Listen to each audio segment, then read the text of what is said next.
السلام علیکم۔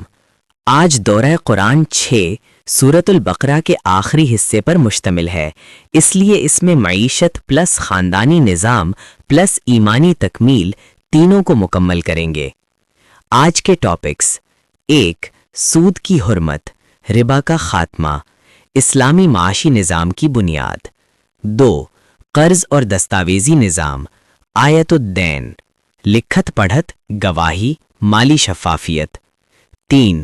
نکاح و طلاق کے احکام، خاندانی نظام کی تنظیم۔ 4. عدت، رضاعت اور حقوق زوجین، خاندانی استحکام اور عورت کے حقوق۔ 5.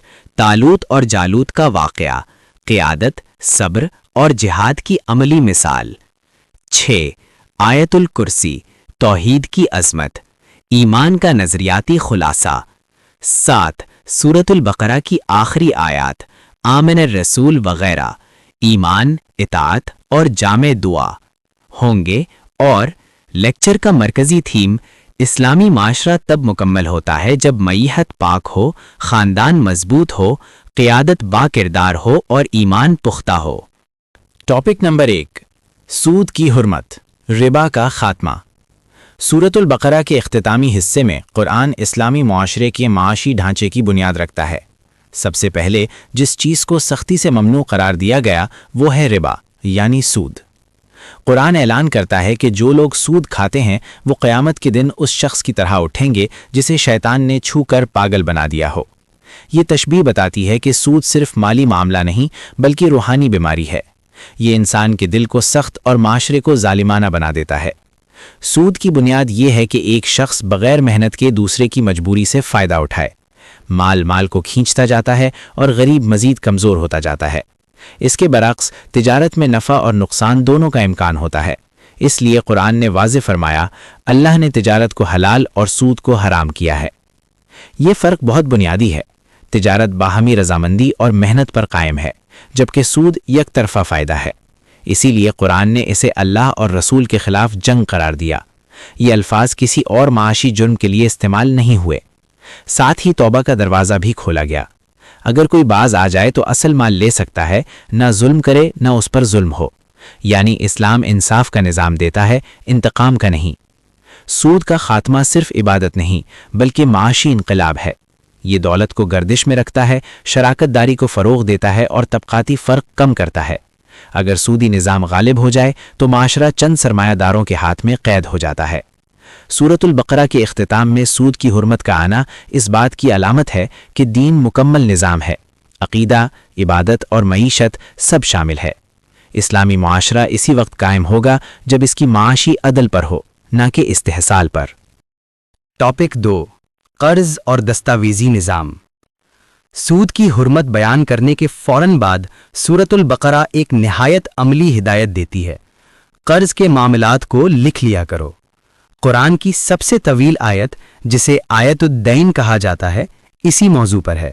یہ اس بات کی علامت ہے کہ اسلام صرف روحانیت نہیں بلکہ معاشی نظم و ضبط کا بھی دین ہے۔ فرمایا گیا کہ جب تم کسی معین مدت کے لیے قرض کا معاملہ کرو تو اسے لکھ لیا کرو۔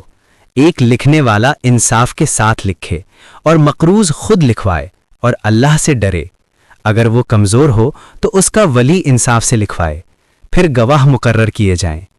یہ تفصیل ہمیں بتاتی ہے کہ اسلام شفافیت اور احتیاط کو فروغ دیتا ہے۔ اکثر جھگڑے اس لیے پیدا ہوتے ہیں کہ معاملات زبانی رہ جاتے ہیں۔ قرآن نے اس احتمال کو ختم کر دیا، لکھت پڑھت کرو تاکہ بعد میں اختلاف نہ ہو۔ یہاں ایک اور اہم پہلو بھی ہے، کسی کو نقصان نہ پہنچایا جائے، نہ لکھنے والے کو اور نہ گواہ کو، یعنی انصاف کا نظام سب کی عزت کے ساتھ قائم ہو۔ اسلام میں لین دین عبادت سے جدا نہیں بلکہ اسی کا حصہ ہے۔ یہ بھی فرمایا گیا کہ اگر معاملہ نقد ہو تو نہ لکھنے میں حرج ہے مگر گواہ بنا لیا کرو، یعنی اصول احتیاط ہے نہ کہ پیچیدگی۔ مقصد آسانی کے ساتھ انصاف قائم کرنا ہے۔ آیت الدین ہمیں یہ سکھاتی ہے کہ ایماندار ہونا کافی نہیں، منظم ہونا بھی ضروری ہے۔ بعض لوگ نیک نیت ہوتے ہیں مگر غفلت سے نقصان اٹھاتے ہیں۔ قرآن چاہتا ہے کہ مسلمان ذمہ دار، منظم اور قانونی شعور رکھنے والا ہو۔ سود سے پاک نظام کے بعد دستاویزی نظام کا بیان یہ واضح کرتا ہے کہ اسلام معاشی عدل کو عملی شکل دینا چاہتا ہے۔ اعتماد صرف جذبات سے نہیں بلکہ اصولوں سے قائم ہوتا ہے۔ سورۃ البقرہ کے اس مقام پر ہمیں بتایا جا رہا ہے کہ ایمان کا اثر عبادت گاہ سے نکل کر بازار تک جانا چاہیے۔ اگر لین دین صاف ہو تو معاشرہ مضبوط ہوتا ہے۔ آیت الدین دراصل اسلامی معیشت کا آئینی اصول ہے: شفافیت، انصاف اور ذمہ داری۔ ٹاپک 3، نکاح و طلاق کے احکام، خاندانی نظام کی بنیاد۔ اسلامی معاشرے کی تکمیل صرف معیشت سے نہیں بلکہ مضبوط خاندانی نظام سے ہوتی ہے۔ سورۃ البقرہ میں نکاح و طلاق کے احکام تفصیل سے بیان کیے گئے تاکہ خاندان انصاف اور ذمہ داری کے ساتھ قائم رہے۔ اسلام میں نکاح محض سماجی رسم نہیں بلکہ عہد ہے۔ یہ ایک مقدس معاہدہ ہے جس میں دونوں فریق ذمہ داریاں قبول کرتے ہیں۔ مہر عورت کا حق قرار دیا گیا جو اس کی عزت اور تحفظ کی علامت ہے۔ اس سے واضح ہوتا ہے کہ اسلام نکاح کو سنجیدہ ذمہ داری کے طور پر دیکھتا ہے، نہ کہ عارضی تعلق کے طور پر۔ پھر طلاق کے احکام بیان کیے گئے۔ طلاق کو جائز رکھا گیا مگر ناپسندیدہ قرار دیا گیا، یعنی دروازہ بند نہیں کیا گیا مگر اسے آخری حل بنایا گیا۔ قرآن نے طلاق کو مرحلہ وار رکھا: ایک طلاق، پھر عدت، پھر رجوع کا موقع۔ اس سے خاندان کو ٹوٹنے سے بچانے کی کوشش کی گئی۔ عدت کی مدت اس لیے رکھی گئی کہ جذبات ٹھنڈے ہوں، حالات سنبھل سکیں اور جلد بازی نہ ہو۔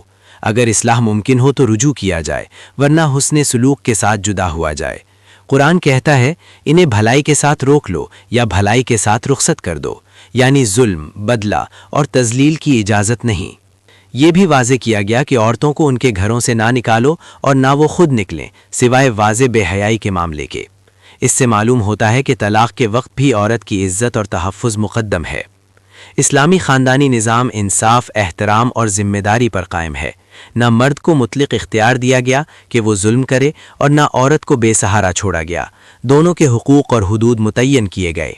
سورۃ البقرہ ہمیں یہ سکھاتی ہے کہ مضبوط امت مضبوط خاندانوں سے بنتی ہے۔ اگر گھر ٹوٹ جائیں تو معاشرہ کمزور ہو جاتا ہے۔ اس لیے نکاح کو آسان اور طلاق کو منظم کیا گیا۔ خاندان عبادت گاہ سے کم نہیں، یہی وہ جگہ ہے جہاں نسلیں تربیت پاتی ہیں اور ایمان آگے منتقل ہوتا ہے۔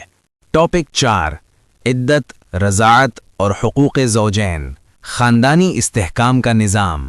سورۃ البقرہ میں طلاق کے بنیادی احکام کے بعد قرآن خاندانی نظام کو مزید مضبوط بنانے کے لیے عدت، رضاعت اور باہمی حقوق کی وضاحت کرتا ہے۔ اس سے معلوم ہوتا ہے کہ اسلام خاندان کو وقتی جذبے پر نہیں بلکہ منظم اصولوں پر قائم کرنا چاہتا ہے۔ عدت کا حکم دراصل حکمت پر مبنی ہے۔ طلاق یافتہ عورت کے لیے 3 حیض کی مدت مقرر کی گئی تاکہ نسب کی وضاحت ہو سکے اور جذباتی فیصلے پر نظرثانی کا موقع ملے۔ اگر شوہر اصلاح چاہے تو عدت کے دوران رجوع کا حق موجود ہے۔ اس طرح جلد بازی میں ہونے والی ٹوٹ پھوٹ کو روکا گیا۔ اسی طرح رضاعت کا ذکر آتا ہے کہ مائیں اپنے بچوں کو 2 سال تک دودھ پلائیں اگر وہ مدت پوری کرنا چاہیں۔ باپ پر لازم ہے کہ وہ ماں اور بچے کا خرچ مناسب طریقے سے ادا کرے۔ یہاں ایک عظیم توازن دکھائی دیتا ہے۔ ماں کی شفقت اور باپ کی مالی ذمہ داری دونوں کو ساتھ رکھا گیا۔ یہ بھی فرمایا گیا کہ کسی کو اس کی طاقت سے بڑھ کر ذمہ داری نہ دی جائے، نہ ماں کو بچے کے ذریعے نقصان پہنچایا جائے اور نہ باپ کو، یعنی بچے کو جھگڑے کا ذریعہ بنانے کی اجازت نہیں۔ یہ ہدایت آج بھی انتہائی اہم ہے کیونکہ اکثر خاندانی تنازعات میں بچوں کو دباؤ کا ہتھیار بنا لیا جاتا ہے۔ حقوق زوجین کے بارے میں اصول بیان کیا گیا کہ عورتوں کے لیے بھی ویسے ہی حقوق ہیں جیسے ان پر ذمہ داریاں ہیں، معروف طریقے کے مطابق۔ البتہ مرد کو ایک درجہ دیا گیا، یعنی کفالت اور قیادت کی ذمہ داری۔ یہ برتری اختیار کی نہیں بلکہ ذمہ داری کی ہے۔ اسلامی خاندانی نظام کا حسن یہی ہے کہ اس میں نہ یک طرفہ اختیار ہے اور نہ بے قاعدگی، ہر حق کے ساتھ فریضہ جڑا ہوا ہے۔ سورۃ البقرہ کے یہ احکام واضح کرتے ہیں کہ خاندان صرف محبت پر نہیں بلکہ عدل اور نظم پر قائم رہتا ہے۔ جب حدود متعین ہوں، ذمہ داریاں واضح ہوں اور اللہ کا خوف موجود ہو تو گھر امن کا گہوارہ بنتا ہے۔ مضبوط خاندان ہی مضبوط امت کی بنیاد ہے اور یہی اسلام کا متوازن خاندانی تصور ہے۔ ٹاپک 5، طالوت و جالوت، قیادت اور صبر کا امتحان۔ سورۃ البقرہ کے آخری حصے میں ایک تاریخی واقعہ بیان کیا گیا ہے جو امت کو عملی جہاد، قیادت اور صبر کا درس دیتا ہے۔